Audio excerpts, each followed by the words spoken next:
à toutes et à tous. Je vous souhaite la bienvenue à vous, chers auditeurs et auditrices, sur ce podcast L'Art de Dire, qui vous sera présenté par moi-même, Aïcha Baya. Ce podcast se focalisera donc sur l'art oratoire, l'éloquence et la communication en général. Au fil des épisodes, nous découvrirons la communication sous différentes formes, telles que dans le monde politique, militant, artistique, associatif, académique ou encore dans la vie quotidienne, c'est-à-dire la communication dans un couple, entre amis, entre membres de la famille. Suivez-nous ici et vous en saurez un peu plus sur la communication.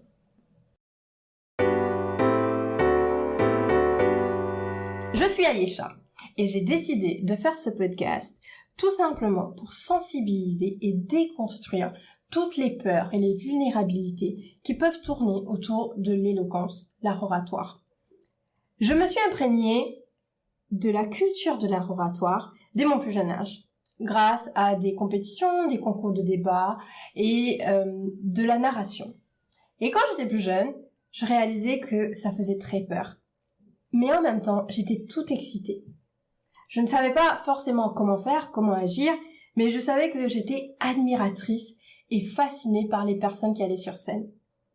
Et c'est pour cela qu'aujourd'hui, j'ai décidé, à travers ce podcast, de donner un peu plus d'astuces et des informations qui peuvent être cruciales pour les personnes qui vont nous écouter. Je vais maintenant me présenter à la manière de l'art de dire, c'est-à-dire, je vais vous donner une émotion qui me décrit, une activité que j'adore par-dessus tout, et enfin, un endroit qui me caractérise.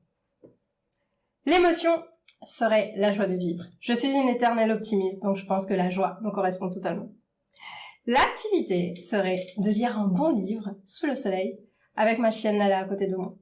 Ou si vous préférez le kayak, les deux passent. Et enfin, l'endroit idéal pour moi, c'est la plage de Tamarin à l'île Maurice, où je peux m'asseoir, écouter le son des vagues et regarder au loin l'horizon, le soleil. Et ça, c'est moi. Et maintenant, chers auditeurs et auditrices, je vais passer la main à mes deux amis qui sont présents aujourd'hui avec moi, Maël et Ryan. Maël et Ryan, vous allez bien? Oui, ça va très bien. Très bien, salut tout le monde. Super. Maël, je te laisse la main, je te laisse te présenter à la manière de l'art de dire, si tu veux bien. Bien sûr. Donc moi, c'est Maëlle, comme vous le voyez. Alors, l'émotion qui me caractérise le plus et qui est la principale émotion que j'utilise tout le temps, c'est la passion. Je suis une passionnée de la vie. J'aime rire, j'aime danser, j'aime m'amuser, j'aime aussi travailler. Et quand je travaille, je suis impliquée à fond. Dans tout ce que je fais, mes amis aiment dire que je mets le cœur un peu trop d'ailleurs. Et c'est ce en quoi je trouve que cette émotion est répartie dans tout ce que je fais. Après, concernant mon lieu préféré, je dirais la plage. La plage de Martinique. Je vous invite vraiment à faire un petit tour sur la plage des Salines, entourée de cocotiers, avec les enfants qui s'amusent. C'est l'endroit où j'aime me ressourcer, c'est mon lieu préféré. D'accord, super. Et tu fais quoi dans la vie, Maëlle? Eh bien, je suis une jeune diplômée de marketing et de communication, donc je viens de finir mes études. Et là, actuellement, j'essaie de me lancer dans le monde professionnel en étant passionnée, comme vous le savez. Super, on te souhaite le meilleur en tout cas. Merci. Super, c'est top. Ryan, Yes. est-ce que tu veux bien te présenter aux personnes qui nous écoutent? Bien sûr, merci Aïcha pour l'invitation. Je t'en prie. Merci pour cette opportunité. Alors, je m'appelle Ryan. Mon activité préférée, c'est jouer de la trompette. Non, mais avant, j'écoute pas. Je dirais que mon émotion favorite, c'est le rire. Ce rire, je ris beaucoup. Quand j'étais au lycée, les gens pensaient que je ne parlais pas parce qu'en fait, j'avais toujours les dents dehors.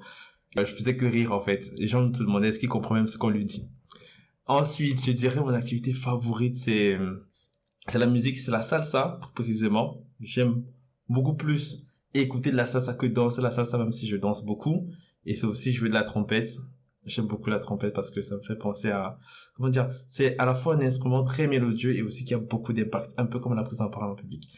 Et le lieu que j'aime beaucoup, à la différence de mes deux camarades, ce n'est pas une plage de l'endroit paradisiaque, c'est plutôt la médiathèque José Cabanis à Toulouse. On adore! On adore la culture.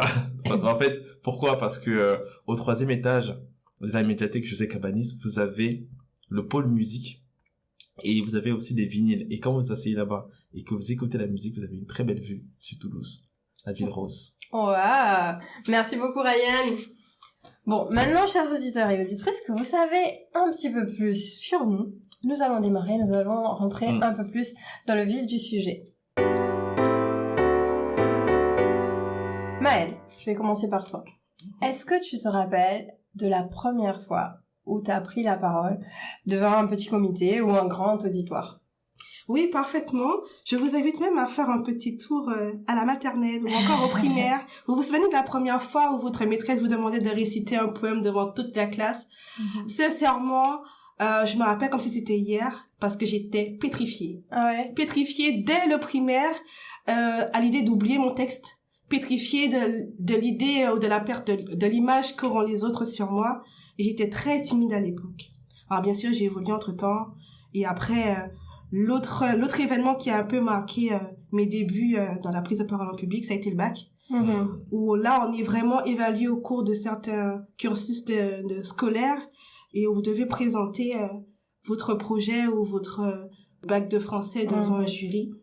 Et ça s'est très bien passé, hein, mais je m'étais préparée à fond.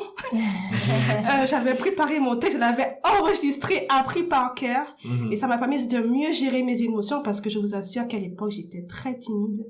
Et j'avais beaucoup de mal à regarder un public dans les yeux et à être sûre de moi devant un public, quoi. D'accord. Alors, je pense que beaucoup de personnes se reconnaissent en toi là quand tu dis ça parce que plusieurs personnes ont vécu peut-être la même chose. Donc, merci pour ton témoignage là-dessus. Ryan, est-ce que, pareil, tu te rappelles de la première fois où tu as pris la parole? Comme Maëlle, cette fois où elle a été la plus impactante, c'est quand j'ai fait un discours devant un public qui n'était pas mes camarades de classe, des personnes que je ne connaissais pas du tout. C'est dans un groupe de prise en parole en public, on en parlera tout à l'heure.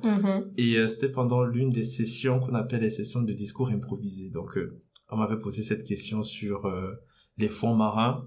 Bon, moi, je suis pas très fond marin pour le coup. Je l'ai imaginé et on me posait la question, parle-nous des fonds marins. Et donc, du coup, je me suis rappelé tout ce que j'ai vu sur National Geographic. Donc, j'ai parlé je parlais depuis 15 minutes, 20 minutes.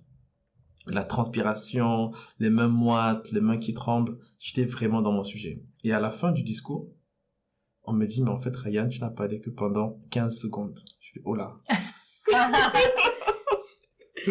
Donc ça a été une expérience formatrice, difficile au début, mais elle m'a permis de me dire, ok, je peux progresser, il faut que j'investisse du temps à l'intérieur. Totalement. Je pense que plusieurs personnes qu'on rencontre, en tout cas dans le club dont tu parles, qui s'appelle Toastmasters, il y a plusieurs personnes qui font l'exercice d'improviser et on voit la peur un peu dans leurs yeux quand ces personnes-là réalisent qu'elles passent pas assez de temps ou qu'elles ont fait que 15 secondes, alors qu'en vrai, il n'y a pas de jugement à avoir. Et c'est aussi quelque chose, malheureusement, qui fait extrêmement peur. D'où la glossophobie. La glossophobie, justement, c'est la peur de parler en public. Plus précisément, glossa, donc langue, et phobie, peur. C'est l'une des peurs les plus répandues. Alors, pas exactement la glossophobie, mais c'est ce qu'on appelle la phobie sociale. C'est-à-dire la phobie des interactions sociales, mais qui inclut énormément la prise de parole en public, l'art oratoire, et des fois, ça peut concerner des tout petits comités, 2 personnes, 3 personnes, à partir du moment où il y a des personnes qui vont nous juger. Ou en tout cas, c'est l'impression qu'on a. Et pour moi, personnellement, quand j'étais plus jeune, c'est cette chose-là qui m'a fait très très peur.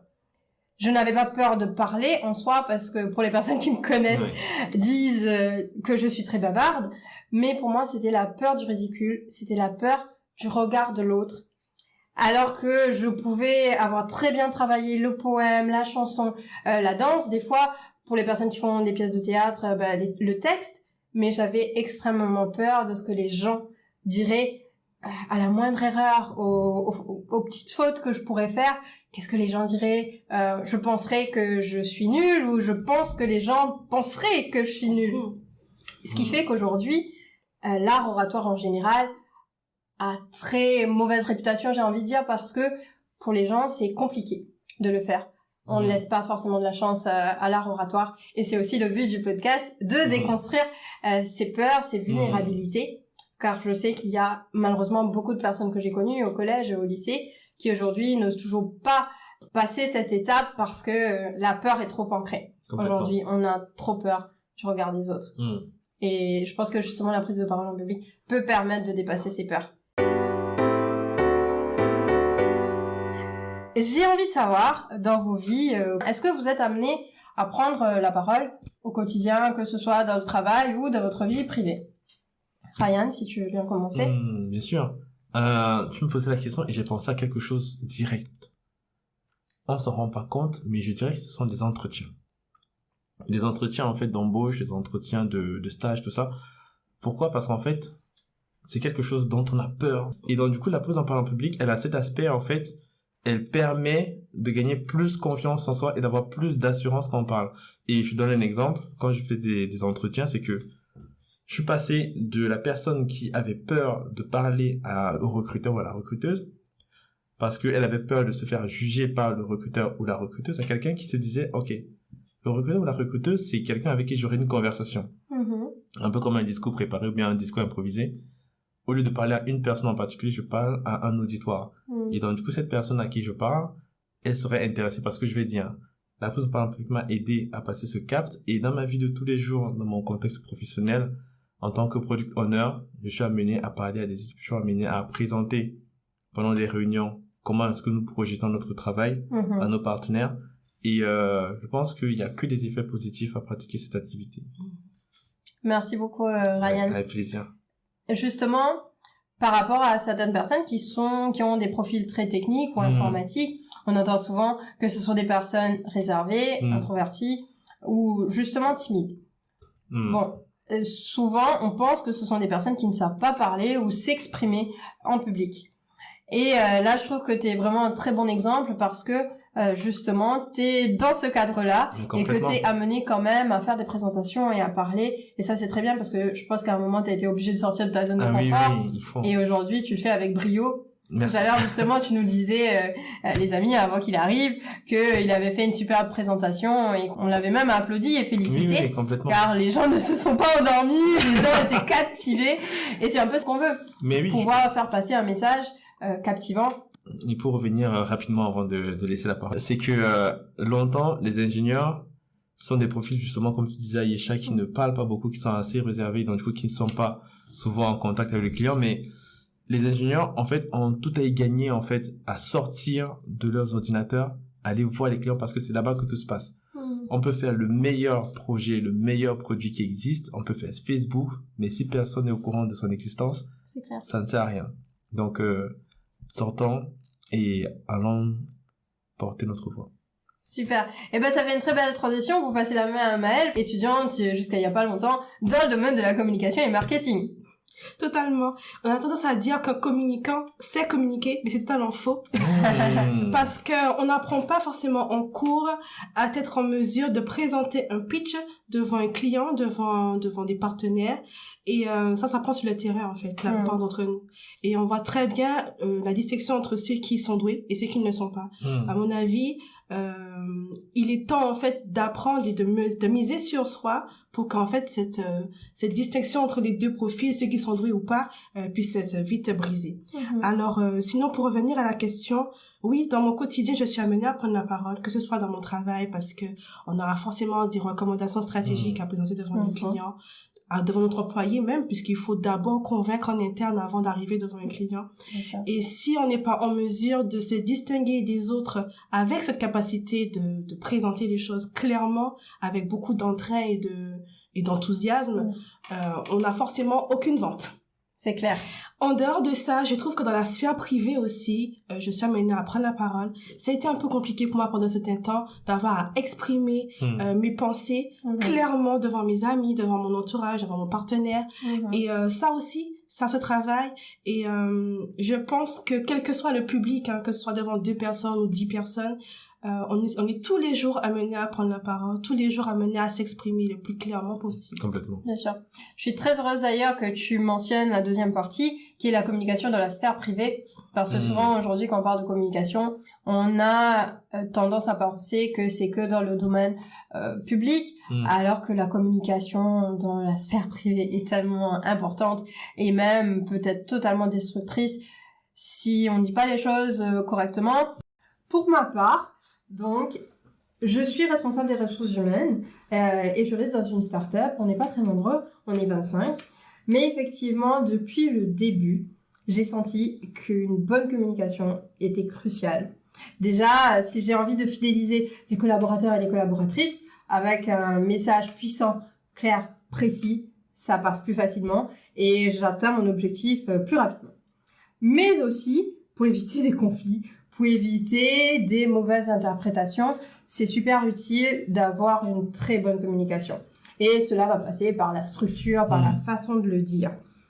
Et enfin, dans le domaine personnel, je dirais que par rapport à mes convictions, par rapport à certaines causes qui me sont très chères, j'ai réalisé que si je n'avais pas le cadre, si je n'avais pas la façon de le dire, et des fois, ça passe par une très grande diplomatie, par des mots qui sont justes, qui sont bien recherchés, et ben je peux pas atteindre mon objectif, je pourrais pas transmettre un message aux personnes qui m'écoutent, même si ces personnes sont totalement réceptives.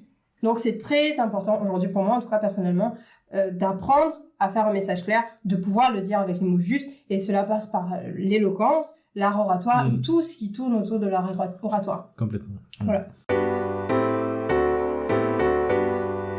Maintenant, si vous le voulez bien, parce qu'on parle des astuces, on parle d'une bonne communication, qu'est-ce que c'est?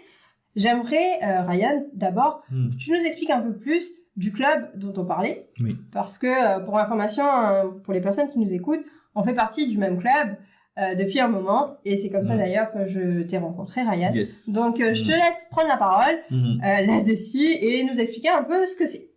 Yes. Merci. Ce club dont je parlais tout à l'heure, c'est le club de prise en parole en public de Toulouse, Toulouse Toastmasters Communication.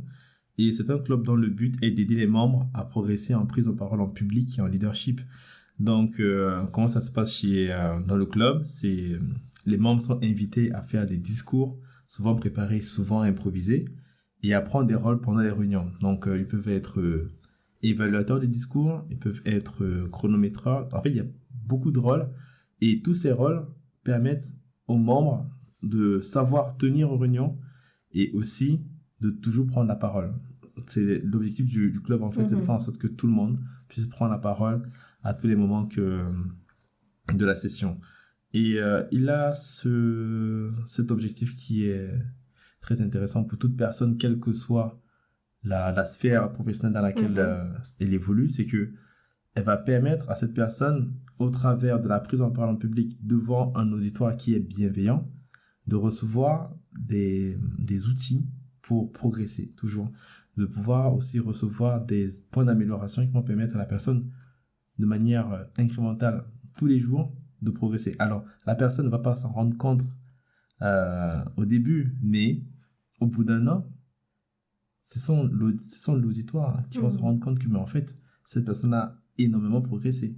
Donc, c'est un club qui s'est réuni assez souvent et qui aussi organise des concours dans la ville de Toulouse et jusqu'à l'échelle internationale avec la finale souvent aux États-Unis et dernièrement aussi à Paris. Super. Ryan, tu es dans ce club, donc quand c'est des prises de parole en public, est-ce que tu pourrais nous donner une ou deux choses que tu as appris depuis que tu es arrivé dans ce club? Est-ce que ça a changé quelque chose pour toi dans ta façon de communiquer? Mais complètement. Je dirais une chose, c'est de faire des pauses quand on parle. Et c'était quelque chose que je ne faisais pas de manière, naturellement en fait, parce qu'on a toujours tendance à vouloir rajouter des tout quand on réfléchit, mais on est dans une culture où on a peur du silence. Pourtant, on ne devrait pas, parce que le silence, c'est très très fort. On dit souvent que le silence est d'or. Et c'est pour une raison, c'est que prendre des pauses permet, à l'auditoire d'intégrer ce qu'on dit, et ça permet aussi à la personne, à l'orateur qui parle, de pouvoir réfléchir à ce qu'il va dire, et aussi, ça crée de l'attention. Et en créant de l'attention, ça ramène l'attention de l'auditoire sur ce que l'on dit.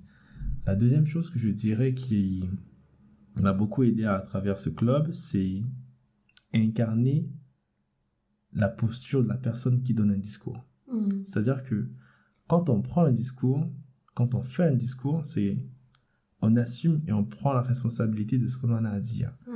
Et on prend confiance dans ce que l'on dit. C'est pas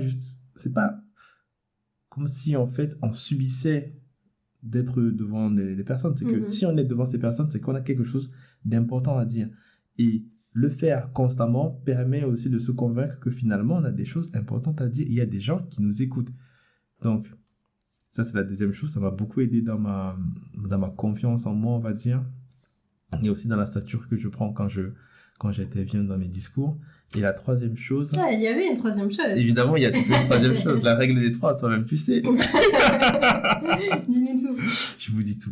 C'est l'écriture. C'est comme ça, c'est pas trivial. Mais l'écriture du discours permet aussi d'organiser cette idée. Elle permet d'organiser cette idée de telle manière qu'elle soit digeste pour l'auditoire et surtout qu'on aille au but.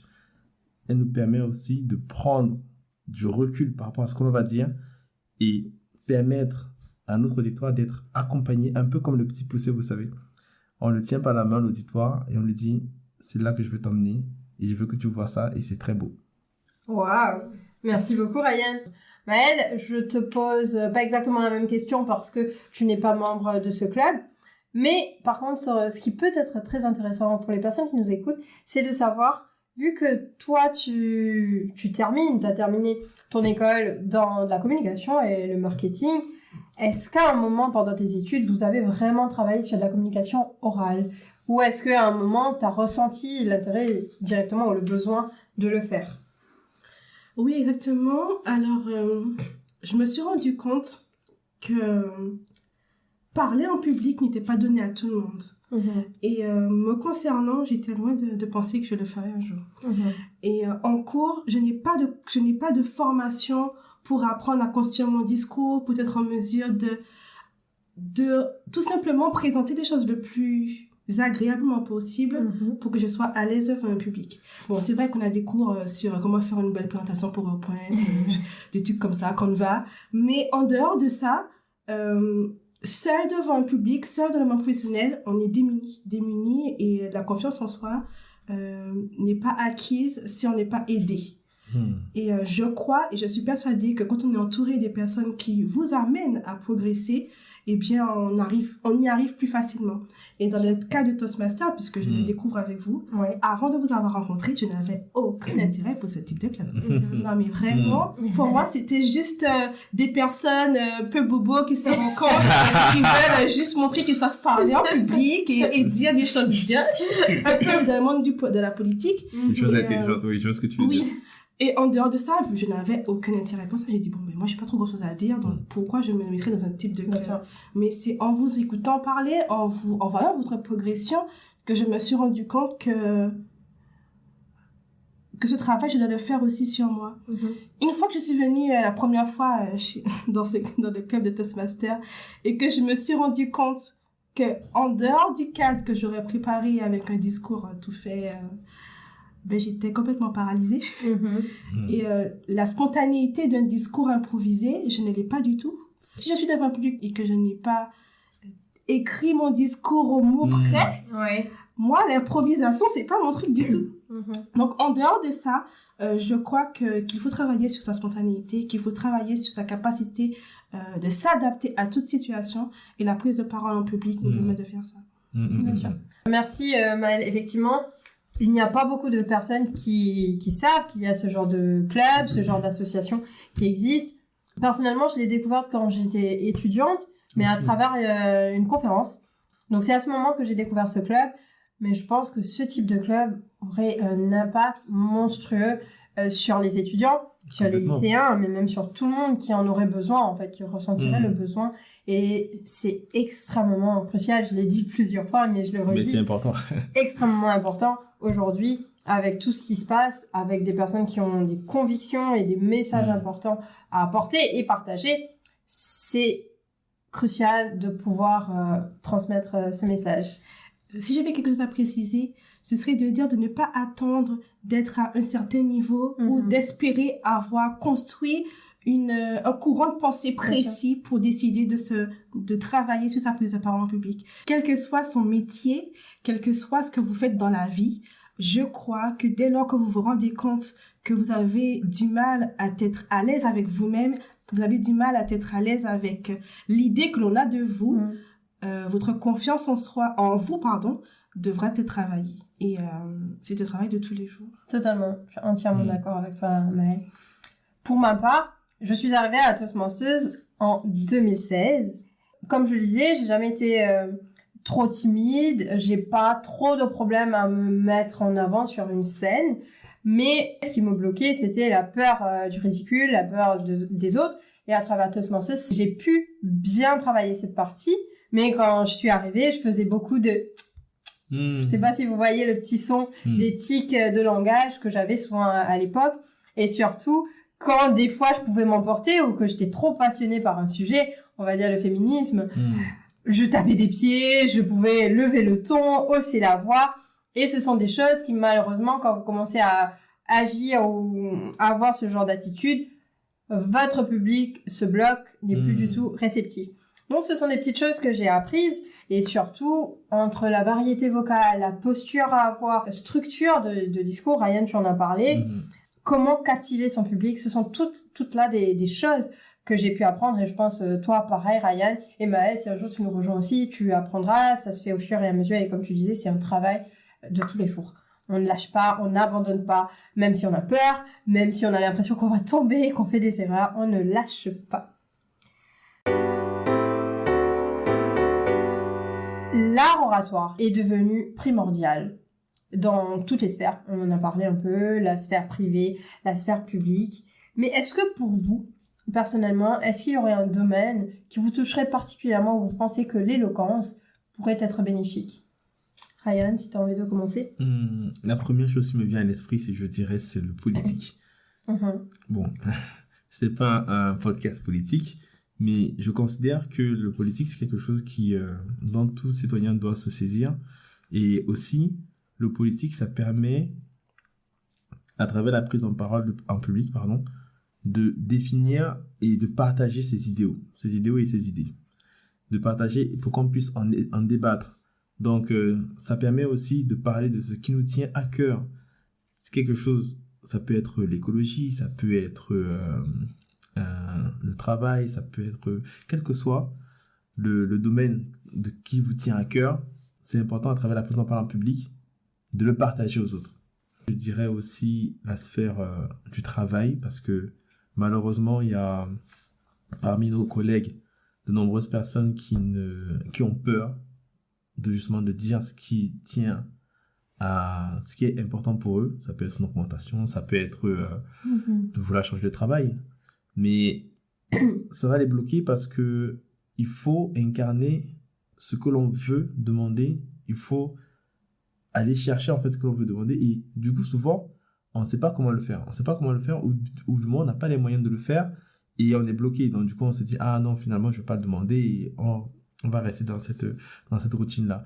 Donc, il y a énormément de domaines qui sont importants et pour le coup, ça dépend de chacun. Et à travers la prise en parole en public, qui est un outil d'aller chercher ce que l'on veut. Totalement, entièrement d'accord. Je sais que tu es une personne qui m'a appris, moi personnellement, beaucoup de choses sur la négociation et je sais que ça passe aussi pour toi par la prise de parole et on aura l'occasion d'y revenir, comme je disais, dans les prochains épisodes parce qu'il y en a un qui sera basé directement sur la communication dans le monde du travail, donc entrepreneurial et salarial. Donc on va avoir les deux facettes. Yes. Maëlle, j'ai envie de te poser la même question. Est-ce que pour toi, l'éloquence pourrait être bénéfique dans un domaine en particulier? Parfaitement. Je suis passionnée par les réseaux sociaux et particulièrement par le monde de l'influence.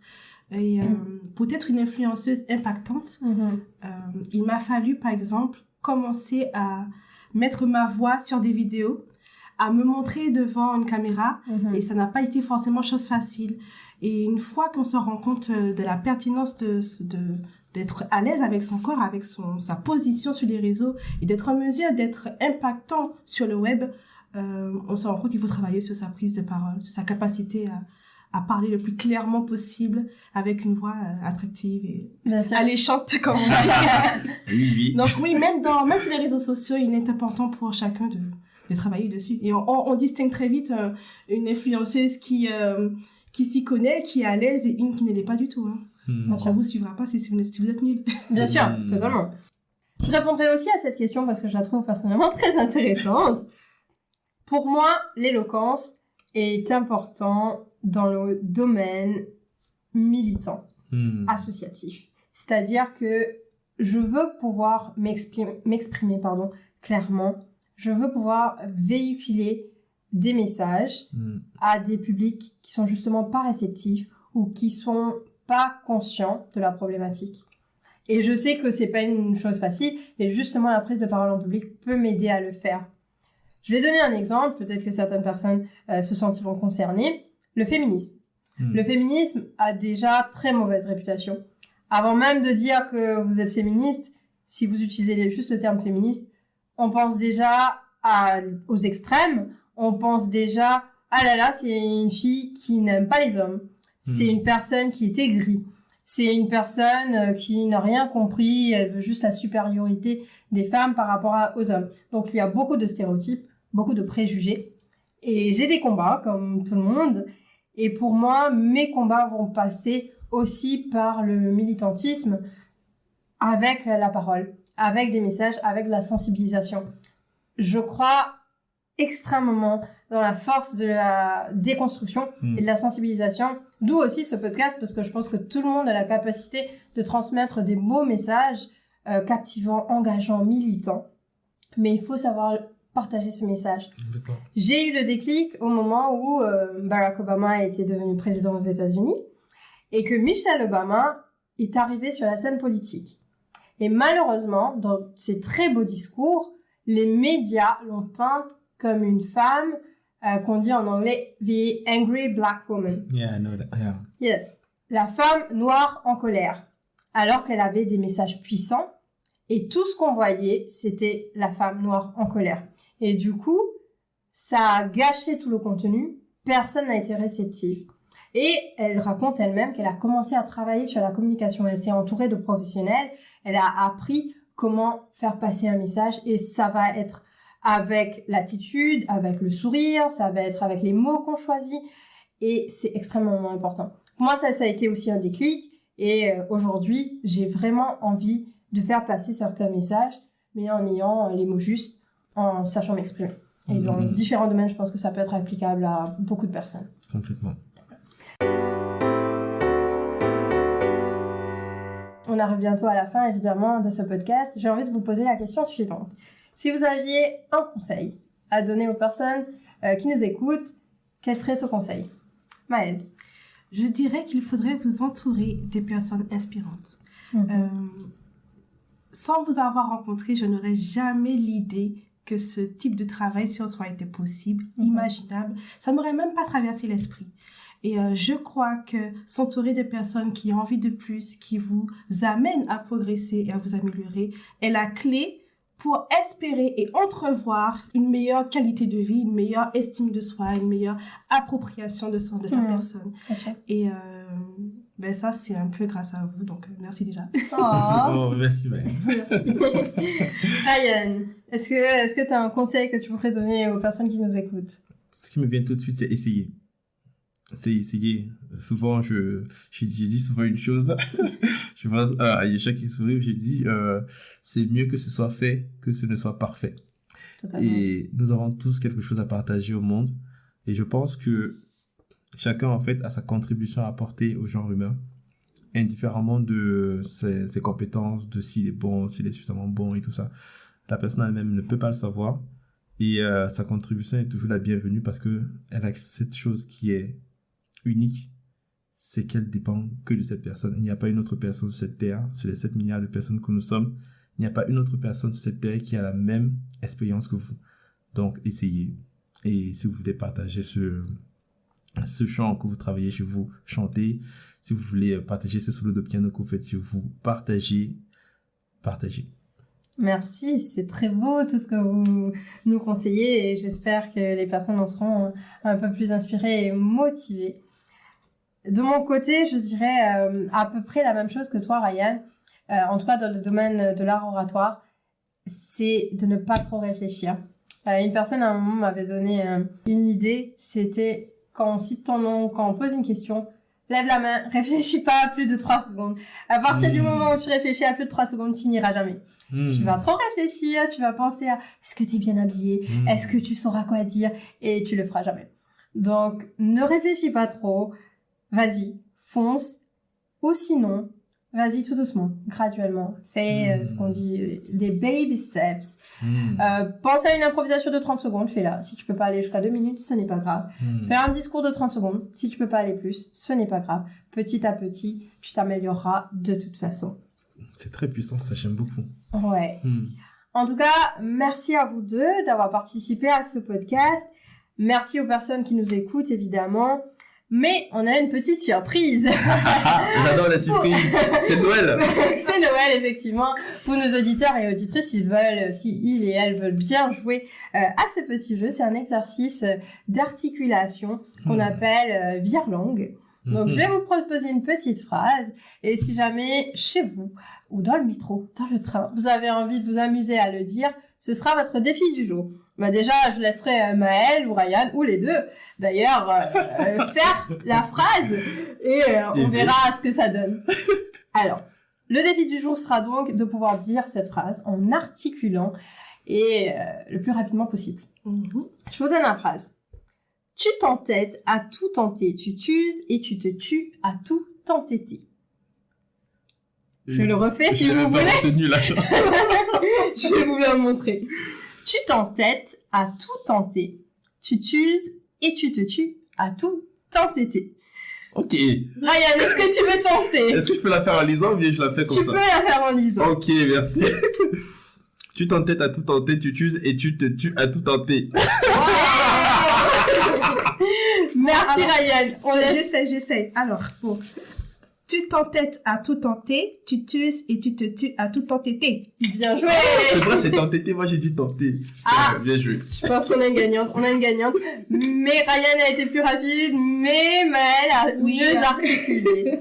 En tout cas, c'était le défi du jour. N'hésitez pas à redire cette petite phrase, à la travailler et à articuler. On aura d'autres exercices pour les prochains épisodes.